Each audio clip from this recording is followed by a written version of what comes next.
మీద ఎన్నో కలలు కన్నాడు. పట్టిసీమ ప్రాజెక్టుతో రాయలసీమకు నీరందించాడు. ఈ విషయంలో చంద్రబాబును మెచ్చుకోవాల్సిందే. అయితే ఎంతసేపు రాజధాని రాజధాని అన్నాడే గాని ప్రత్యేక హోదా ఊసే ఎత్తకుండా ప్రత్యేక ప్యాకేజీకి ఒప్పుకున్నాడు. ప్రత్యేక హోదాకి ప్రత్యేక ప్యాకేజీకి తేడాలు చెప్పి ప్రత్యేక ప్యాకేజీ కూడా ప్రత్యేక హోదాకి ఏమాత్రం తక్కువ కాదని నిరూపించలేకపోయాడు. రుణమాఫీ అన్నాడు, అది కూడా పూర్తిగా చేయలేకపోయాడు. మరో ప్రక్క 2014 ఎలక్షన్ లో అవసరం మేరకు వాడుకొని అవసరం తీయక పవన్ కళ్యాణ్ కూడా పక్కన పెట్టాడు. మరో పక్క కొడుకును ఎమ్మెల్సీ కోటా కింద తన కేబినెట్ లో ఐటీ మంత్రిని చేశాడు. కొడుకును రాజకీయాల్లో నిలబెట్టడానికి ప్రయత్నించడమే కాకుండా భవిష్యత్తులో టీడీపీకి వారసుడు లోకేష్ అన్న సంకేతాలతో ముందుకు పోయాడు. ఇది టీడీపీ నాయకుల్లో కార్యకర్తల్లో అసంతృప్తి నెలకొల్పించింది. మరో పక్క వైసీపీ ఎమ్మెల్యేలను కొని తన పార్టీలోకి చేర్చుకోవడం కొంతమంది నాయకులకు నచ్చలేదు. మరో పక్క నోటికి ఓటు కేసులో వాయిస్ రికార్డుతో సహా దొరికిపోయాడు.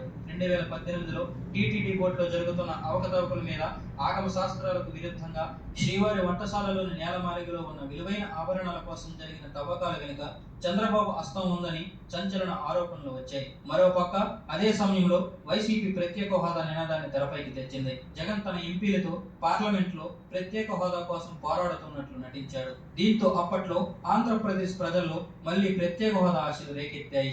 ఈ సమయంలో చంద్రబాబు మళ్లీ పప్పులో కాలేశాడు. ప్రత్యేక ప్యాకేజీకి ఒప్పుకున్నాక దాని గురించి ప్రజలకు సవివరంగా చెప్పాల్సింది పోయి వైసీపీ ఆడే నాటకాన్ని గ్రహించలేక పార్లమెంట్ లో వైసీపీ క్రెడిట్ మొత్తం కొట్టేస్తుందేమోనని భయంతో చంద్రబాబు కూడా ప్రత్యేక హోదా నినాదం ఎత్తుకున్నాడు.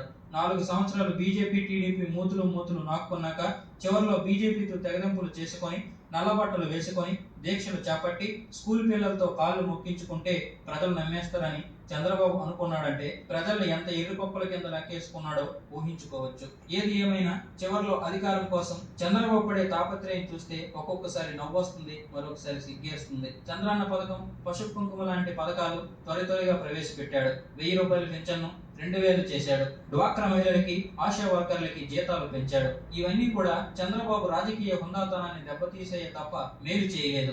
అవసరమైతే కాలు పట్టుకోవడం, అవసరం తీరిపోతే పిలక పట్టుకొని జాడించి విసిరి కొట్టడం చంద్రబాబుకు ఉన్న సహజ గుణం అన్న రీతిలో ప్రవర్తించాడు. దాన్ని నిరూపించుకున్నాడు కూడా. 2018 వరకు ఎన్డీఏ ప్రభుత్వాన్ని ఆకాశానికి ఎత్తేసిన చంద్రబాబు కేంద్ర ప్రభుత్వం మాకిచ్చిన నిధులు మరెవరికి ఇవ్వలేదని గొప్పలు చెప్పుకొని 2018 నుండి కేంద్ర ప్రభుత్వం ఏమిచ్చిందని అదే నోటుతో అన్నాడు.